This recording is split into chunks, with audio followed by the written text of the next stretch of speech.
Welcome to Rugby Heads, powered by the Pig Athletic Club, your ultimate destination for all things rugby. Join us as we dive into the highlights of the past week, break down the biggest moments, and spotlight the players who made it all happen.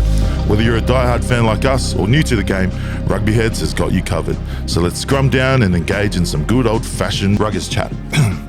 My name is Sione, and joining me are our usual Rugby Head suspects, Alfonso Horomia, our Kiwi quota for the show, along with our Palangi quota, Northern Suburbs Club Captain, Alex Ansai. Please welcome the most electronicals winger of all time in world rugby, racking up over 220 pro rugby games across 4 continents, as well as 30 international caps for Fiji. Please put your hands together for Ratu Nemani Nadolo.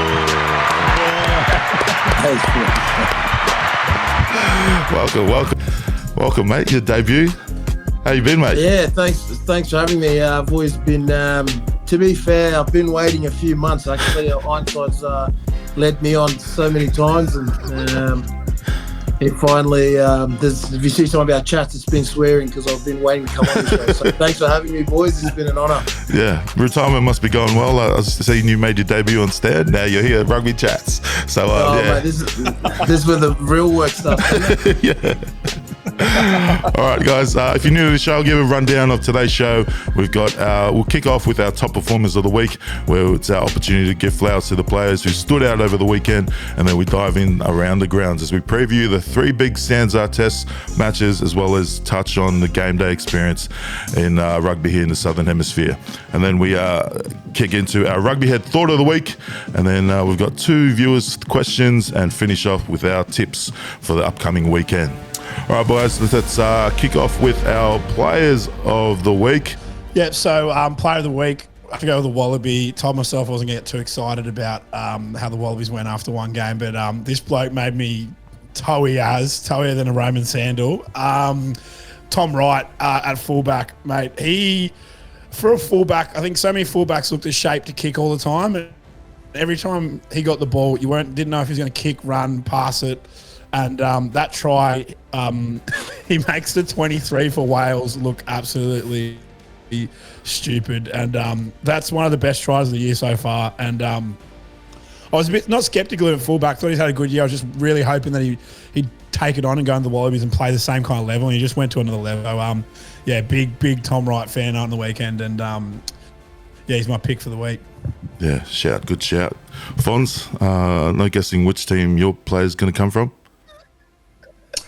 Well, yeah, there was. I thought Civil Reese played well. You know, he was everywhere, chasing kicks, especially those up and unders. I felt sorry for Furbank, the fullback. He got whacked a couple of times off those up and unders, and that first try that he scored off the crossfield kick, he worked so hard off the ball, and especially around the ruck time, close to that try line, he always stood for a try. So Civil Reese for me. Yeah, nice. I was going to go with someone from the All Blacks, but I think all the players that were meant to step up, they all stood up. But for me, I've gone with Wallaby halfback Jake Gordon. I thought a lot was said about his selection, particularly with Tate McDermott there and Nick White. But I've always been a big fan of Jake Gordon. I had the chance to play with him last year, and it was only a matter of time before he got into the Wallabies game. But just the way he dictated the game with his box kick. Now I know a lot of people are going to say, hey, listen, it's he kicked a bit too much. But if you see it, if you dissect the game properly, he kicked well in terms of getting the ball out on the full, but also kicking down, and he just was calm. I thought he held his composure in that game, and he just led by example. And I thought, for me, Jake Gordon stood out. Particularly again with the guys that he's competing with. I thought he took his chances. Yeah, we think alike. Both of the full 3. I was going to go Jake Gordon. I got to back up just in case someone had it. So I've gone with the captain, Liam Wright. Real captain's knock. You probably notice him more. I watched the game twice. On the second time I watched it, you notice him more in the games. Just his work off the ball, his clean out efficiency was unreal, and line out time, both sides of the ball, he led the charge for our boys. So big captain knock from Wrong is Right. And then let's go around the grounds. Starting off with the All Blacks versus England game. I was calling for England's heads, and the more beers I had during the day, I was telling all the English fans and blokes in my club that they were going to get pumped. But I'm actually really impressed with some players from England. Like we just said Fairbank was under a lot of pressure, but I think at fullback he was probably one of their best players. Yeah. Like he got smashed, but he kept getting back up and run the ball. But I think the bit that always comes back to when we have to play the All Blacks, but their set piece scrum, like Northern Hemisphere is meant to be the best scrum, best that. They got eaten. And it was good to see. And it's exciting. That was just such a good game because I think that was the closest chance England's going to get. I think we'll get into it later. I don't think they're going to get closer than that to the All Blacks in the next game. But I've said that already about their first game. But it's just good. And the crowd that's one of the best crowds in World Rugby in the Southern Hemisphere down there. And I mean, good to see the All Blacks going well. New era. I would have liked to see Jacobson start this week, but I think Fonz will probably agree with me on that one. That was close. At the end, I'm not too sure. It could have gone another way there. I thought England were hard at the breakdown. Itoje, he was immense in the lineouts. The halfback Mitchell, his kicking game was on point. You could see what they were doing. They were putting up high balls on the back three, and McKenzie and Pedofeta when he was there. And I thought England had a real clear game plan, and it worked at times. But I thought the All Blacks in the end, that set piece you were talking about onside, it was immense and it come through. I also thought TJ Perenara, he played well in that first half, and I hold my breath when he went down injured because he's only just come back, you know. He had that horrible injury 2 years ago against England, and obviously he's not playing this week, and the specialist's going to see if that injury's how serious it is. I'd like to see Rachima start at halfback. I'm a huge fan on him. I hope he plays this week. So, classic Chiefs manner. Yes. Expected from the All Blacks. A lot was said, you know, with the new coach and stuff, but I was really impressed with one of the England forwards, George Martin. He Leicester boy. Look, the way they played and the way they kept coming back, England, I thought, you know, it was very typical Steve Borthwick sort of style of coaching. Don't play in your area. And I knew after watching it with Richard Wigglesworth as their backs coach, you know, not playing in their half, kicking it out of there and just chasing everything they kick. I thought that was really good. The All Blacks were just relentless in attack. Like the All Blacks, you know, you can't blink. And I think if there's a textbook on how to defend for 80 minutes against the All Blacks, it was that game, was what England did. And they just kept going and going. And, you know, like Ironside said, you know, maybe they've probably, you know, shot all their shots last weekend. I hope they didn't. I hope it's another exciting game. But it's in Eden Park this week. Am I right, Fonz? Yeah, it is. You know, everyone goes there to lose. So... you know, it's Ironside to know the Wallabies probably still trying to find that win. Notch up a cap. Get an extra cap. Get out of there. And look, the All Blacks. That's always. I think we saw it in the past when Ireland did that first test. Yeah. Everyone thought, oh, holy heck, a second test going to be a blowout. This was ages ago, but then the All Blacks second test in, the mana, the aura, all that stuff kicks in, and then. You know, it's All Blacks back. But it's exciting to see Razor getting the win for, you know, his first test. I'm gutted for TJ, like you said, Fonz. But again, there's the young halfback out of, is it Crusaders that got the call up? Yeah, Hotham. Yeah, so, you know, there's a few other sort of halfbacks running around. I think that's a big call, but keep it in the south. I think if it's a Crusaders coach, Crusaders call, so maybe there's something in the water down there. Yeah. If you're Razor, because they've been getting roasted by a few of the fans about some of the player selections and how they went against the English. Are you making any changes to next week's squad? I'd probably like to see Bowden start. Yeah. Somewhere there. I think he will.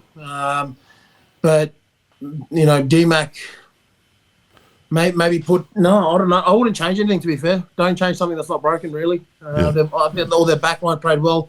Nah, yeah, I'll probably keep it. Maybe bring in obviously TJ's out, so you probably start Finlay.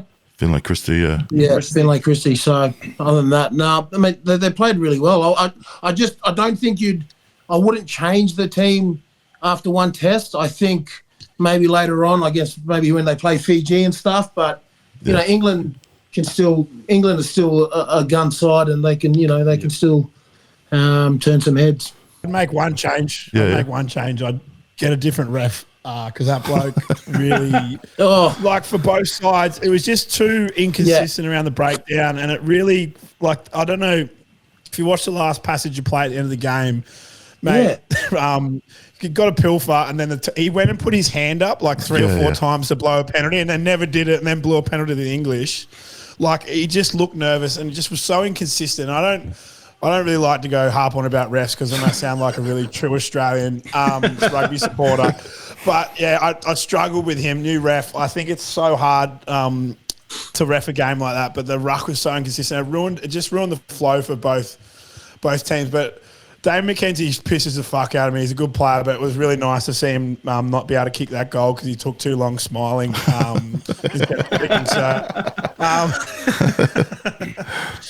But, yeah, different ref. Well, obviously they've got to make the replacement at halfback. Like to see Datsuma, but I think actually Semi Penifina might have picked up an injury too. Not too sure. He went off. That's why Jacobson come on. So I'm not sure if they'll bring in Blackadder. That's just an injury substitution, though. I'm not too sure. This is just obviously early days. But if there is an injury there, then I'd assume he'd go into the sixth position. Yeah. Or it could be a chance for Satiti to get his start. Because, those English boys, some big boys. Well, the only problem with Satiti is he'd have to go to 8. So where does Artie go? No. You know? Don't worry, mate. That's... Dude. Yeah. Sione wants to agree with me on that one, but he won't. Look at him. He's too scared. I'm just saying, mate. Yeah. There's a San Diego trip in a few weeks. I'm sure they'll all play that one. Yeah, true. Yeah. They'll get beaten up by Fiji. Anyways, over to the game in Sydney. The Wallabies hosted the Welsh and got up in game 1 and the first game of the Smitted-in era. Ironside, Aussie born and bred. You were actually at the game. Thoughts on the game?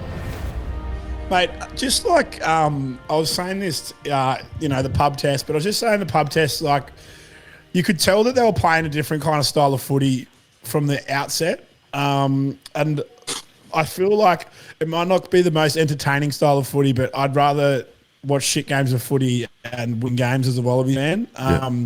But they weren't. It wasn't so much boring. Like, we brought up the box kicking earlier, but like I feel like they were kicking way more tactically, and they were just trying to mash it up the park. I thought, mate, I think he's one of the best number 8s in world rugby. Is Valentini, especially live. He doesn't get smashed. Like, he does all the shitters, and he's just always making game line. And mate, I just was really excited to see them play a different style of footy.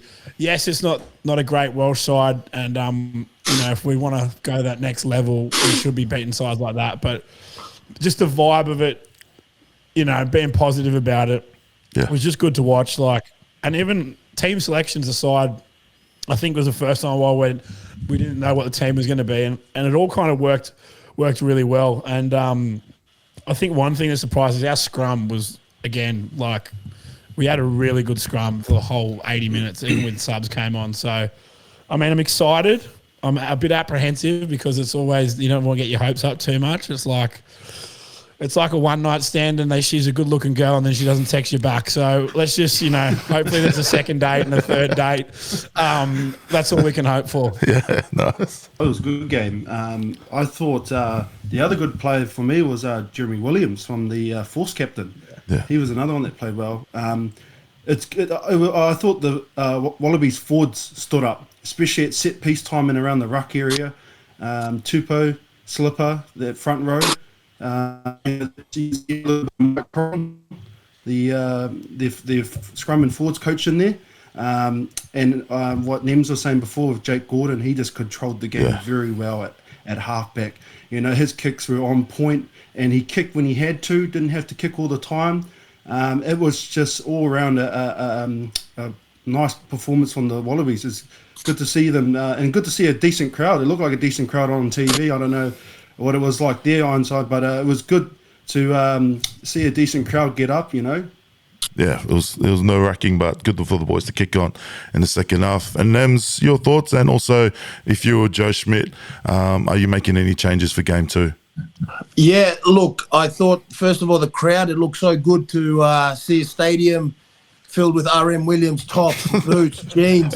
I think every second person wearing RM Williams. So all the shit you wear as well. Yeah, well, I'm not complaining, but I'm saying it's not having a thing. So it must have been a very expensive clothing line brand out there on Saturday night. But no, it was good. Like just watching it, you know, seeing gold in the stand. Yeah. It was just a good feeling about it. You know, something. It's promising to see that. Obviously, with Schmidt it's his first game. I think let's not get too carried away though. Yeah. Like this is Wales of young. They lost I think over 300-400 caps in the forwards alone after World Cup or something. So it's but in saying that, we tend to get carried away and think we're going to win the World Cup. You know what I mean? Like this team that the Wallabies, I think that I'm really happy about is just the way they all gelled with Schmidt. The kicking, like Ironside said, the game plan was different, but it worked. You know what I mean? Jake, one guy I was really impressed with besides my mate at halfback was Nella Tupou. Yeah. I was sort of worried going into that test because, watching Super Rugby. He'd probably have 30, 40-minute stints. Remember with the Rebels, and you're sort of thinking, geez, like I'm not a forward, I look like one, but I'm sure in the scrum it takes a lot of pressure. Ironside, you guys would know.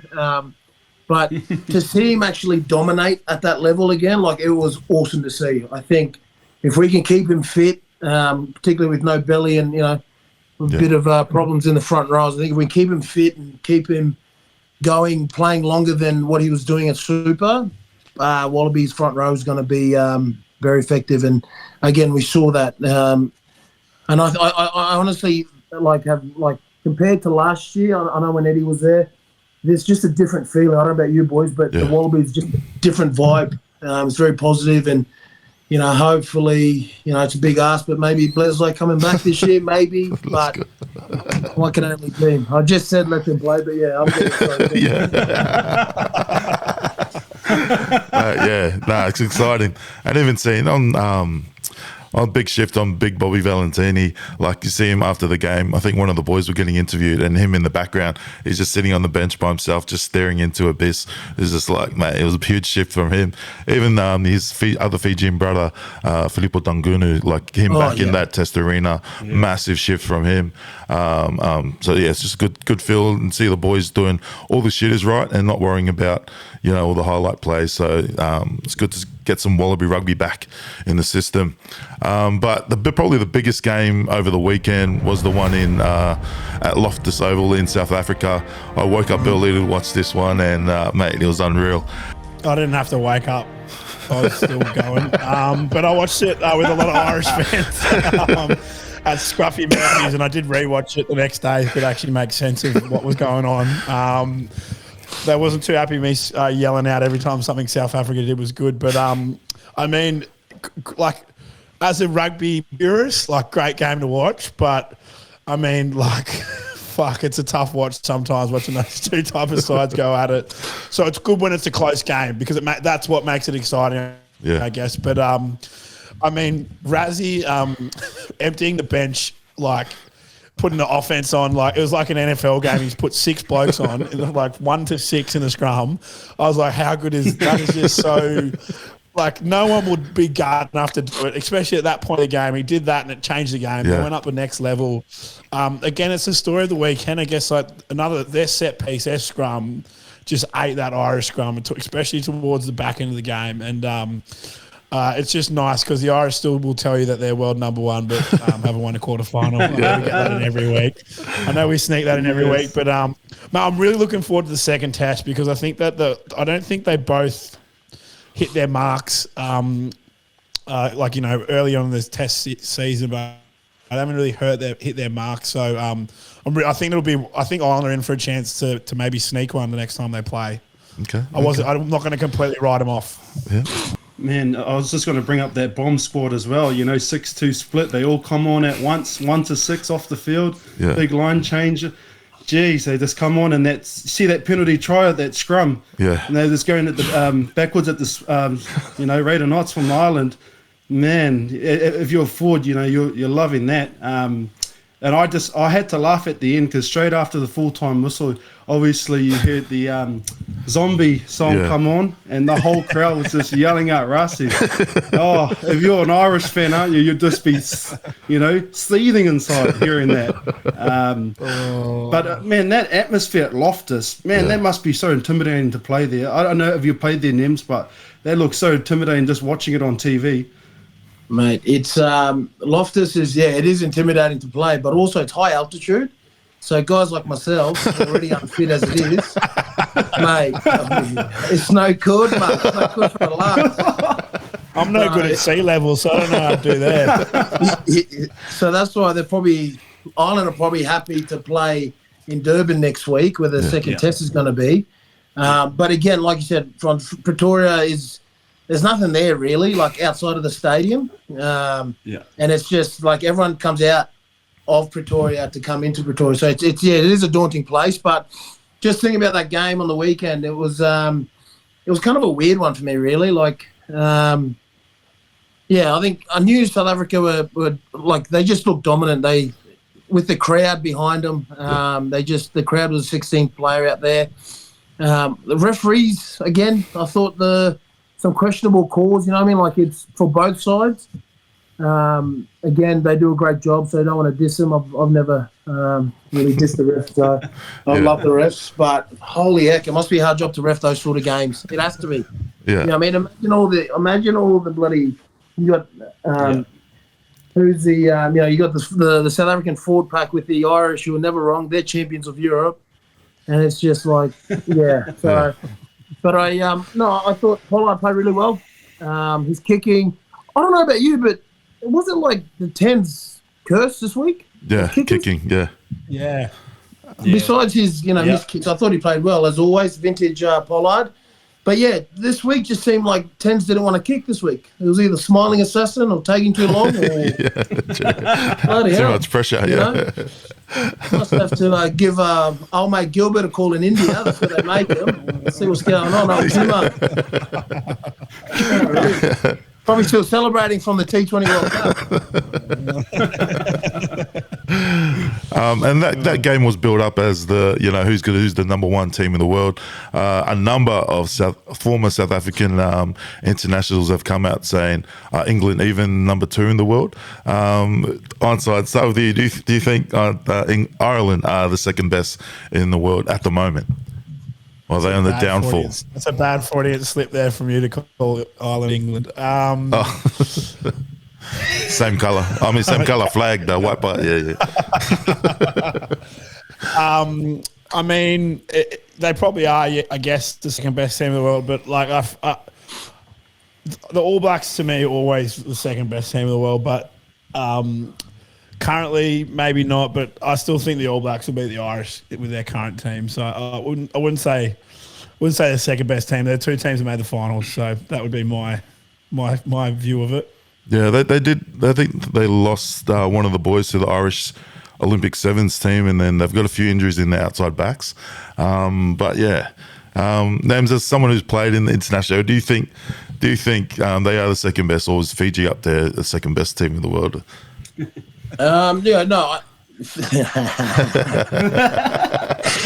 Besides Fiji got robbed in the quarters of the World Cup. No, I think Ireland they're definitely a top 4 team. Yeah. Ireland are a top 4 team. I think like even like playing over there and living over there, it wasn't so much. It was like the pundits or like the supporters that really were driving the fact that Ireland were number one, and obviously got some players that come out. But like Ironside said, the ABs, if you're playing the ABs, you've got to be on your A game. I still think South Africa and All Blacks are 1 and 2. Again, that's why they have the World Cup, to see who is the best in the world. And look, I think Ireland are definitely top 4, but for me, it's has to be the Springboks and All Blacks, unless you can. You got to win a final or World Cup or something. You know what I mean? Yeah. So that's what it's there for. I don't know why. Yeah, they win the World Cup plate every year, which is the Six Nations. So it's like all this tier 2 nations going away in the Southern Hemisphere, the Northern Hemisphere. Just call it the World Cup plate moving forward. Speaking of New Zealand Rugby Union, it seems like they're making strides in catching up on the Northern Hemisphere with the game day experience. Former All Blacks players like Richie Mo'unga and Shannon Frizzell was seen riding the bus with fans and punters to the stadium on the weekend, along with the ACC crew. Non-playing squad, All Black squad members were at the gates welcoming fans into the stadium, scanning tickets, checking their bags as security. And so they're doing their part. And Ironside, you were at the Wallabies game of the weekend. What was the game day experience like for you? Well, that's probably the first time I've watched the Wallabies play at the Sydney Football Stadium, which is in the middle of this, like right in the city. It's usually out at Homebush. And I mean, honestly, having it there changed the experience for me. I feel like because it's a smaller stadium, they got 35,000 people there. I think it sits 50. Like, it wasn't full, but the atmosphere was so much better because it was smaller. But it felt like, because there's so many pubs in the city, it felt like every pub we walked into before the game, there was actually people having a drink and stuff like that. And I've been to a few games at like overseas and like Twickenham and stuff like that. And I had that kind of a bit more of a vibe of that, people drinking the pubs, watching the game before, then coming in and doing that. And even around Paddington after the game, I've had some beers there with Nems in recent history after a Waratahs game. But it's a good vibe. The vibe was so much better, and I feel like that's something we need to look forward, like play. If we can't pack out a stadium, do we play them in smaller stadiums? So for the first time in a long time, it felt way better, but it could be, it obviously could be so much higher than that. But that I don't have anything bad to say about that. It was actually one of the better vibes that I've seen, and I think the Welsh helped that as well, because I don't think there was a sober person in that stadium. I was over at the World Cup in France last year, and the French definitely do it different. You see it on TV, but it's not until you're there and you experience they just get into it, and like the whole stadium around has got tents with beer for sale, like similar to the American sort of tailgating, but it's just making sure the fans are there ready to go, and all the Asahi beers, the kegs were on in the tents ready for just getting everyone warmed up for game and after the game as well, and putting on like music and stuff for people to stay after the game, not like ushering them out of the stadium as soon as the game was over. Nems, you played over in Montpellier and over in the Northern Hemisphere. What were the sort of good, you're probably too busy playing, but if you're injured or something, what are the sort of game day experience activations you think they should bring into Super Rugby more? Like you said, how they have like beer gardens and stuff at the stadium. So playing at Montpellier, they got their own stadium, and then we call the Brasserie, which is like a cafe in the outside the stadium. So before the stadium, before the game, there's always guys getting on it. Then after the game, there's it's more of a little festival. Yeah.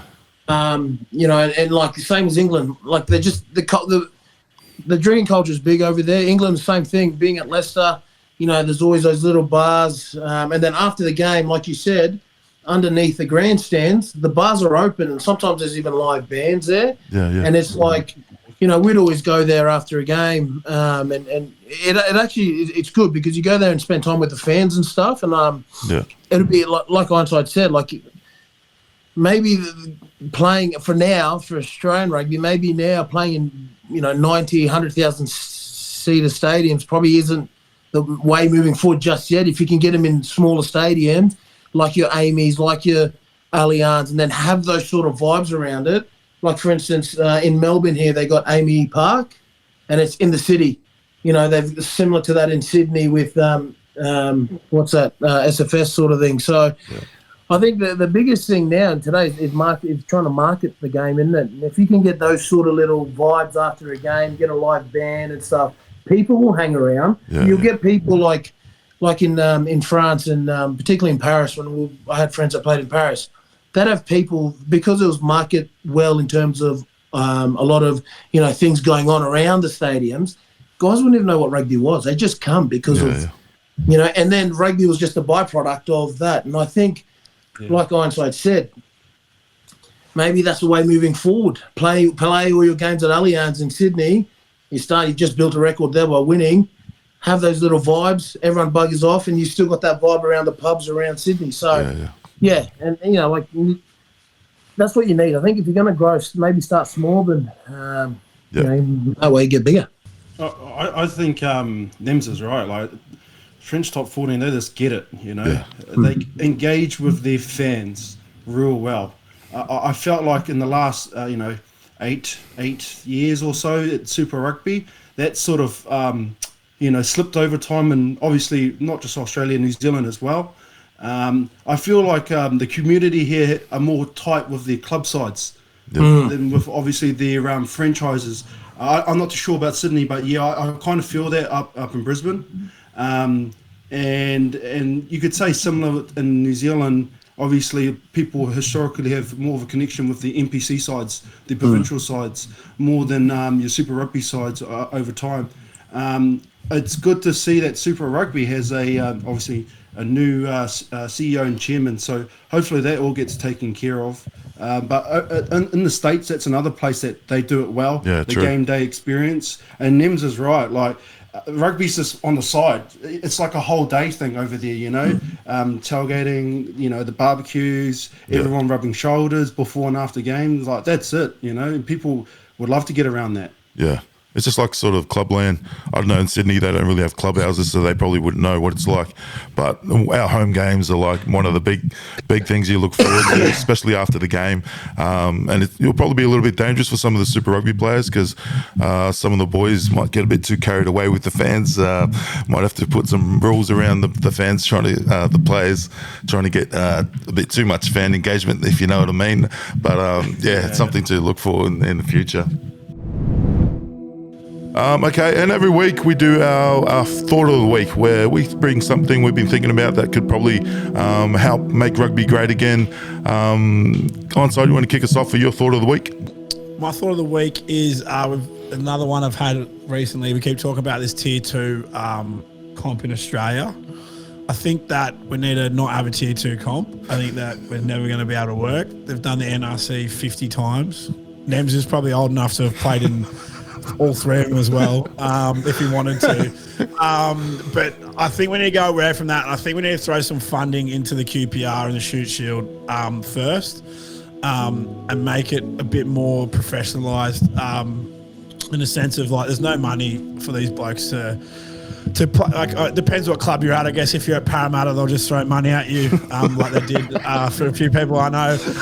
But you got Club North. There's guys operating only off like a couple $100 a game and stuff like that. And if you want to make it, if it's amateur rugby or whatnot, they need some more money into it, and not just so much to pay the first graders, but for development of clubs, and align the local junior clubs so there's actually proper academies like they have in the UK, instead of just under 20s Waratahs, under 16s Waratahs, under 14s Waratahs. Because some blokes don't get good till they're 21 even. They haven't had that pathway. So if they're playing like North Juniors or Gordon Juniors, God help them, you can. That's a pathway. I think they need to put more money into those type of clubs.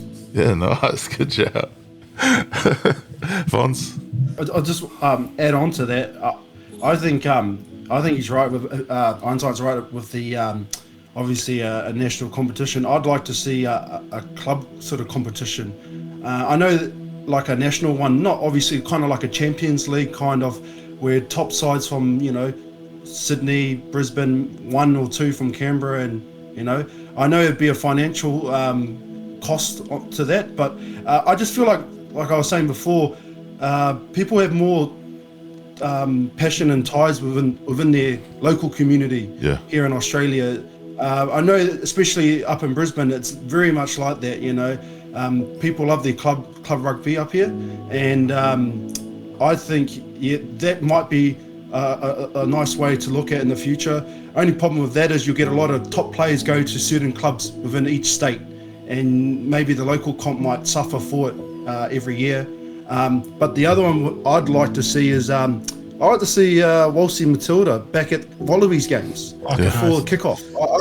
I honestly think, I don't know why they stopped doing it years ago, but as a Kiwi, I used to, after a haka, I used to actually, you know, as a Kiwi didn't like it, but it was good. It got the crowd going, you know. People, you know, fans are up and ready to go and singing it proud. I reckon they need to bring that back as for the Wallabies. Yeah, probably the bill got too big for John Williamson. You could probably link when they stopped singing it to when we lost to Bledisloe. I reckon there's someone out there could do a graph. I reckon they stopped singing it and we stopped winning the Bledisloe Cup. But I'm on that with you, Fonz.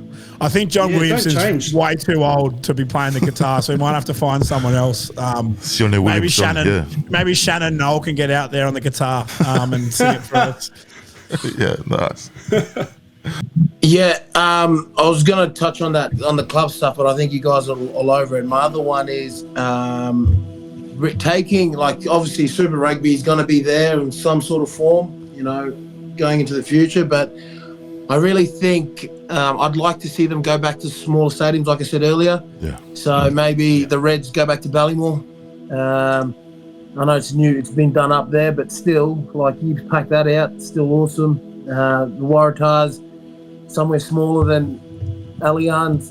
Is it Allianz? Amy? No, which one is it? What's it called? Allianz is the one in the city. Yeah, the one in the city. Like maybe take it to Leichhardt or... Yeah, Leichhardt. You know, yeah. North like Sydney just Oval. Bring it, because like I always think back to North Sydney Oval, perfect place to do it. You know what I mean? Like, I always just think back to when I was playing in France and we would go and play at these, you know, in Brive, or we'd go play in Cast or Biarritz, and you'd literally be like, it'd be smaller than Leichhardt, and it'd be pumping, and like, you know what I mean? So like, I think if we can do that, take it back to small stuff. Even in New Zealand, like, let's face it, Eden Park, when the Blues are playing Moana, it's a man and his dog. You know what I mean? Like, take and then incorporate all the stuff that we spoke about earlier. Boom. Then you've got a bloody concert. And then what rugby game? You get what I mean? Yeah. So for our guys up there who control the narrative, take the small stadiums. Yes. Because in France, they got small stadiums, aren't they? They're not actually that big. So the crowds actually look massive. Yeah. You know? And on TV it looks massive, but like obviously I think some of the stadiums like 15,000. Yeah. You know, 15,000 and packed looks great. Exactly right. And then you've got all that other stuff going on in the background. So yeah, I think take it back to small stadium and like the vibe of it, you know, maybe even take it to like a stadium like Brookvale Oval or something. I'm not saying take it there, but, you know, that sort of size. Yeah. We've got enough bloody stadiums here. Just to show it even works in other sports, in the Premier League, Bournemouth AFC played a 10,000 seat stadium, and they're in the Premier League. So, and they're in the Premier League. Like, it obviously doesn't need. I don't think I guess it goes into sponsorship and all that stuff, but I mean, if you don't have anaugh corporate boxes, tell them to go sit in the stands, or I'm sure they could sit in the hill and have drink free piss and enjoy it at North Sydney Oval. I do every weekend. Yeah. Well, when Naki play, I think, is it the Naki, when they have some of those ITM Cup games, they take it to smaller grounds, and then they've got these makeshift sort of boxes and stuff. There's I don't know if it's the Naki, or there's some stadiums I see ITM and they do it. Taranaki do it, and also Bay Plenty, they play at the Tauranga Domain, and they like you know, playing park footy. But because it's in a good area as well, you know, people will rock up. You know, same as Taranaki. The other thing I'd add on to that is afternoon games, and even looking at Sunday games, and move it away from everyone else that's playing. Yeah. Yes, I like that. I thought nothing to do with rugby-ish. I was just watching the All Blacks game, the singing of the anthem. The young girl that did it, she killed it. But then it was when the crowd was singing, you I was getting vibes of the Irish singing at their home games, the Scottish singing at their home games, and then they clipped the last part where you could just hear the crowd and the singers singing, or you just hear the crowd singing. I don't know if anyone at NZRU are listening. I know we're going to see some of you guys this week, but if you're listening, try it this weekend. Clip the last part, take the background music off, and let the crowd sing along to the last part of the anthem, and get that vibe going at Eden Park this weekend. Tony, you'll have to, Seth? you meant to tell Sky Sports, not New Zealand Rugby, but yeah, I'll. Actually, Sione, South Africa did that in their national anthem. They cut the last verse, and the whole crowd just came in on it. Oh, yeah. It sounded awesome. Yeah, real good. Yeah, look at us, PDD Productions over here, mate. Wow. Oh, no Diddy. Wow. No Diddy. No, did he? I mean, I've been doing this on and off with you for like about almost 2 years. The first time the internet's working, so we're going well so far. So, touch wood. All right, we got 2 viewers' questions. First one is thoughts on South Africa joining the European Domestic League. Should they come back to Super Rugby? there's enough boring rugby you have to watch. I don't want them to come back and have to watch a game at 2:00 in the morning. The Waratahs playing the Sharks, and watch 100 mauls and 50,000 scrums. In their defence, is enough. In their defence, they've kind of propped up the URC. Scotland are doing better now. All the teams in that league are doing better now. And because before, no one cared about whatever it was called before, Pro 2 or whatever that comp was. Now, eyes on the comp, the players in other countries are better, and South Africa's better for it. We probably need them. Names, what are your thoughts on Safas being up there? Yeah. Look, I think we are going to, like I said this in a tweet a few weeks ago, it would be good to have South Africa back. I know, just in terms of, like, you think about it, I get it, Ironside, it's hard to watch them play and stuff, but how much have our players in Australia not gotten any better by just playing not one-dimensional, but just playing like one style of rugby, as in against the Kiwis, where the Kiwi teams are touching them up week in, week out. Like, you know what I mean? True. Whereas the South Africans offered a different style of rugby. And I'm talking more from a development of a player, like playing super. I used to love playing. We used to always play, when you played the Australian teams, it was always a bit more quick. Yeah. When you play the South African teams, it was kicking, you had to use your brain a bit more. It was tactical. It was, a lot of the hit-up stuff. And I think these players now, probably that are playing now, that haven't had the chance to play against South African teams, probably would have missed that out in sort of developing their game. Yeah. Because, like I said, with the All Blacks, you get that week in, week out, but I don't see them getting any better against the Kiwi teams, because the Kiwi teams just keep winning. Yeah, what I mean? We're going to miss them. Like, once they go to the 6, 7 nations, or they'll become the 7th nation or whatever it is, I think, it's going to suffer. Southern Hemisphere rugby is going to struggle a little bit, I think, because, and you just see because since the South Africans have got over there, like Shane said, that competition has gotten better, heaps better. Yeah. I think I would have loved to see them stay here, just purely from a development side of things for players. But, it's going to suck seeing them go. Yeah, it's good to get your insight on, as a player who's played over in South Africa in Super Rugby, rather than us, Rugby 08. That's the only Super Rugby we played back in the day. So, it's good to get your sort of thing. And it would be good for Aussie teams to get that extra win each year that we did used to get against the Joburg Lions. So, we missed them. We do miss them. Yeah. Maybe with one less Super Rugby side in Australia, we'd have a bit more like a condensed talent. Whoa, we just lost one, bro. that was called See if we got rid of one. See if we got rid of one. Well, thank God we got rid of him, and now we've got more talent in less teams. Hindsight, we used to have a comp like that. It was called the Super 12. That was perfect for Super 12. It was perfect amount of Australians playing professional rugby. Okay. The only thing I'll add to that is, if the South Africans didn't go, I don't think we would have ever seen Moana Pacifica and the Fijian true come in as well. So it's the double-edged sword. And And I Force. think the Drua have been the shining light of Super Rugby in the last couple of years. Especially their fans are, just out of this world, and they love that team to bits. Yeah. I think, we really miss Africa, in terms of obviously not just the game style and whatnot, but television rights, the eyeballs. They've got a big population, but the Fiji Drua, I just think they're the real feel-good story of Super Rugby over the last few years, and I really wish they carry on with that. Fonz, it's funny you say they've done really well. Like their marketing team around the island in Fiji. Like I know they're Fiji small and it's their only team on the island, but they sold nearly over 900,000 merchandise all over the world. Mate, like this is true. Like I get it that but they don't need to sell it there. That's 98% of the population in Fiji. Yeah. You know what I mean? So guys in UK, in Antarctica, and in Ethiopia are wearing it.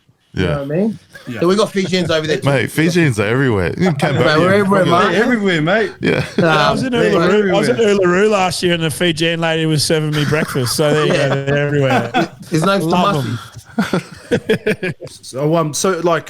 Last year, this year there was a game, and they came out with the figures. Half the country was watching one of the Drua games. Yeah. It come out just under 500,000 people watch one of the Drua games live. I just thought, that's what Super Rugby was in the 90s. Yeah. It's kind of fallen off, but Fiji, obviously the Drua are showing everyone how it's done. It's also good for the local boys to get seen as well, because normally they'd have to go overseas, and the majority of the time it's either New Zealand, Australia, or Japan and France. Yeah. So, well, you know how over here, if you don't get picked for the Tars or the Reds, you go play Shoot Shield or Premier Grade. Yeah. So my cousin Mossy Tingiri, he's from Brisbane. Yeah. He, Moss from Jeeps. So now the coach at the time, or Burnsy at the time, Mick Byrne, he put in a rule. They used to always go play at West, Bond or something. Yes. And then so like after Super, anyway, a few of those Fijian Drua boys would come over to Sydney and Brisbane to play. But he changed the rule and said if you're not playing in the 23, you have to go play in the local comp. Moss played about. Is that the fair brother? And, for the province side in Underarm. Oh, that's sick. And he was like, Bruss, you have to pass it and then step. Yeah. That's sick. That's good for those boys, though. And good for the that's the downside of it. You don't get picked at 23, Tony. You go to play club rugby, mate. It's Nadroga. How good's island footy, isn't it? Oh, jeez. Mate. Oh. I've seen some of the grounds there. Holy heck, but fair play. But Moss hates it. He was like, that's good, but then it makes them try harder, though. It makes them try harder to get in that team. So it's working. It's a far cry from Yoku Road, mate. I'll tell you that. All right, second question. Great to see Super Rugby players heading back to clubland now. Both in Australia and New Zealand. When you guys used to play back in Prems, who were the memorable Super Rugby players that came back, and who were the forgettable ones? Nems was one of those Super Rugby players. Somehow always went to Jeeps and was like, where did the Crusaders come back to club and play the Jeeps, mate? Yeah, I played fourth grade, I think. Fonzu with the Jeeps, half your team were bloody Super Rugby. We didn't have many at West, we're just battlers. When I was at Sunnybank, actually, I thought Ben Tupperwai, he was great. When he come back, he loved to come back, and you guys would know, some guys love to come back, some guys didn't want to be there. You could tell, and you could tell that some guys, he don't want to be here. His heart's not here. And some of the guys that come back, name him. Name names, man. Who cares? Mate. They're done. Everyone's retired, man. Everyone's retired. I want to come back, let me tell you. Him and Rexy, so he loved playing with his brother, and it was good seeing them playing at Sunnybank. Yeah, they They were gun. Taps, especially, he's still going. I think he re-signed with UBB. Yep. At West, I think Leroy Houston, when he came over, because he used to play at Sunnybank when I was at Stingrays, and then when I was at West, he came back to play at West. He was pretty huge when he came back for us. Best one I witnessed, because obviously we're not going to get into why I can't really answer this question, but best one I witnessed was in 2016 when Norse won the comp. We actually had Angus Tarvow come and play for Norse. Oh, yeah. And he came back from the Tars. He came and played at Norse, and didn't really, I guess, wouldn't probably just got signed, or someone knew someone come play for Norse. Mate, he ate people in the scrum in that final, and that was like against Sydney Uni, who had a fair few Super Rugby players at the time. But mate, he came in, bought in, and he was just outstanding. He was playing for the All Blacks next year, so Shoot Shield, probably the highlight of his career over a Super Rugby championship. But Tarvow, one of the great men and one of the great guys to come back and like for a prop to make that much of a difference, even around the park, like he was ending people. Yeah, my memory is probably not the best when I was at UQ, because every time they came back, I was always getting dropped. So yeah, that's probably why I don't have any good memories over those Super Rugby boys. I would have been playing with Ironside if you were up in Brisbane, but I played fucking first grade in Brisbane. I've watched that shit, mate. Don't worry about that, Tony. There's a story that speaking of players like that, Theo McFarlane? Yeah, Samoa. Samoan captain, the Saracens, plays for Saracens. Yep. Anyway, so his family's from down here in Melbourne, and he's everyone's rocked up. He's laced up and put on a green headgear 2 weeks ago to play for the Moorabbin Rams at third grade at number 13. Third grade, I haven't been doing really well this year. He rocks up. They absolutely annihilate the other team. And they, from what I heard, is they asked the club and said, yeah, sweet, only 15 minutes. Yeah. And then played 20 minutes and that was enough. And so apparently Pete Summer's coming back this week because he's from Melbourne. Apparently, he's going to be lacing up at third grade. Apparently, so that's. I love those things. I love when guys come back and they're not registered. They just lace up and play third, fourth grade. And they go to third, fourth grade by choice, unlike Ironside. Well, that was in the chat. Someone wrote that in the chat. Someone wrote that in the chat. Don't let them do you like that, Ironside. It'd be nice if Nem was that effective in our fourth grade when we came play for North.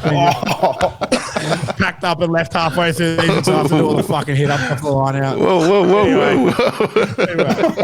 Mate, what about my try 5 meters out? That wasn't a try. Mate. Who's the groundsman at North Sydney Oval? He needs a hiding, honestly. Marked out the try line 5 meters. I've gone diving thinking I was the man, and I just hear my voice like, Nems, you're 5 meters out. Oh, shit. All right, last week's tips, we were one off. So let's go again in a mega multi. Quick, go through the matches. First game, Uruguay versus France. Go around quickly. Ironside, 13 plus, I'm guessing. France 13 plus, everyone? Yeah. Let's multi on the tab. Yep. France 13 plus. And then probably the game of the round, we got Tonga versus Italy in Tonga. Tonga 13 plus, boys, or what do you reckon? I reckon Italy will edge them by 10. 10, oh. Just because they've had the week prep. Tonga, I saw the Instagram page, they were doing some army stuff. Yeah. SCS, they might probably be tied out for this week. Yeah. So they were lifting logs, so I hope, I kind of think wait, tell you who's doing the training. That's from the future. That's training's from the future, mate. That's the light bulb that does electricity. Doesn't that hold the electricity? Oh, shit. I'm going Italy by 10. Sorry, boys. All right. Italy 1-12. USA, Scotland. Scotland's 13 plus. Any objections? No. Yeah. Canada, Romania. I'm going to go Romania 13 plus. Anyone reckon under 13 or? Romania under 13. Yeah, Romania 1-12. 1-12, yeah. All right. Samoa, Spain. Samoa 13 plus. Yeah, Samoa. Yeah. Samoa 13 plus. Yep. Okay, now the big dogs, All I Blacks. think it's going to be tight. It's going to be tighter than that, I reckon. Spain were good in the World Cup. Everyone forgets that. They went. That was Portugal. You were thinking, Matt. Spain went in the World they Cup. weren't in the World Cup. Oh yeah, you're right. Yeah. Oh wow, racist. Oh, Racist. Ah, sorry. So you're watching too much Euros. Exactly. You're not wrong. Man. All right, You're All not Blacks. wrong, All Blacks in England. Oh, All Blacks have to. 1 to 12. 13 plus. 13 plus. You You don't reckon? know. Yeah. Eden Park, 13 plus. 13 plus. All I think right. 13. I think 13 plus. Yeah. All right, we'll go 13 plus. Wallabies, Wales. Wallabies. 1 to 12 or 13 plus. We almost got 13 plus. What's the weather like down there on Saturday? No, I think it'd be tight. Okay, 1 to It's tipped to 12. rain down here, apparently. Yeah, 1 to 12. Yeah, 1 to 12. Japan, Georgia. Ooh. Georgia. Georgia. Japan. Fiji did Georgia. Yeah, Fiji did. Japan beat Georgia. did the Maoris, the Maldives. Yeah, and Japan, they did them with the university, predominantly university side. So 1 to they'll be 12. guns blazing this week. Japan 1 to 12. Yeah. Namibia, Portugal, go Portugal 1 to 12. Portugal. Yeah, Portugal 1 to 12. Mate, isn't Olma's playing for him? Oh, no, he's from Zimbabwe. Sorry. And lastly, in the women's, Wallaroos versus the Black Ferns. It was 50-0 last year, this game in Brisbane. What do we reckon? Wallaroos 1 to 12? Or? 40 plus. What do you reckon, Sione? What do you reckon, Sione? Where are they playing? Ballymore. On Sunday. Valley. Oh, okay, that's going to be a close one. I reckon Black Ferns 13 plus. I'm going to stay neutral because I'm going to see them later this week. Nah, pick one there. Sione, you got to give us your one, Sione. I want to hear it from you, mate. Oh, no, yeah, Black Ferns. Oh, we got it, boy. It was so awkward. Wow. We friends, though. We friends, though. All right. Before we go, boys, shout out. You guys got any shout outs to anyone, any players, or anything going in the communities? Hindsight? Yeah, quick shout out to all the Wallabies fans that were sitting around me at the game. Swoop, our good friend Swoop Doggy Dog, he brought out the plate. I don't know the name of the plate, something, whatever, the win between Wales and Wallabies. And I just proceeded to absolutely boo him the whole time. I was very obvious a Wallabies fan. They were very confused why I'd be booing Swoop, but never met your heroes. That's all I'd say. Alphonse? I'd like to give a shout out to Boom for Vintage. I've been buying quite a few of the vintage gears off them. Is this a plug? Did you get paid for this plug, mate? Good bloke. Never met him, but mate, give a shout out to Boom for Vintage, mate. And Just a big shout out to a player from Moorabbin Rams who's played 100 games for Moorabbin. Noah. He started as a winger, and then finished up as a prop. He, there's only 8 teams here, so to play 100 games, is big for Victorian rugby, and that's I think that's a testament to him and another guy that did it was who did play 200 games was Marshawn Summers, Pete Summers' brother. Again, so big shout out to those guys. Again, I gave them a shout out because to play to hit a milestone down here in Melbourne, it's massive, and rugby down here is still alive. So it's good to see that rugby's still thriving despite not having a team. Yeah. My shout out to one of our Pac Barbars boys from about 2 years ago. Fons played with him. Jordan Luke picked up an injury the other week, pretty severe injury where he's had to retire and has gone through a bit of medical stuff with his, I think his right arm. So Norths are putting on a bit of a fundraiser this weekend. So keep your eyes on North socials and also our socials. We'll post about it as well. And also shout out to one of the greats, Michael Hooper. He probably looked like he hated it. He hates all the attention when he walked out on the weekend before the Wallabies game, but one of the greats in Aussie rugby, and looking forward to see him hopefully in the Japanese league or playing overseas or even whatever he gets up to. Shout out to one of the greats, Michael Hooper. He always watches the show. Thanks, boys. All right, boys, thanks for our first foursome. No internet troubles, so thank you, Digicel, and we'll catch you boys next week. Oh, mate. Thank you, boys.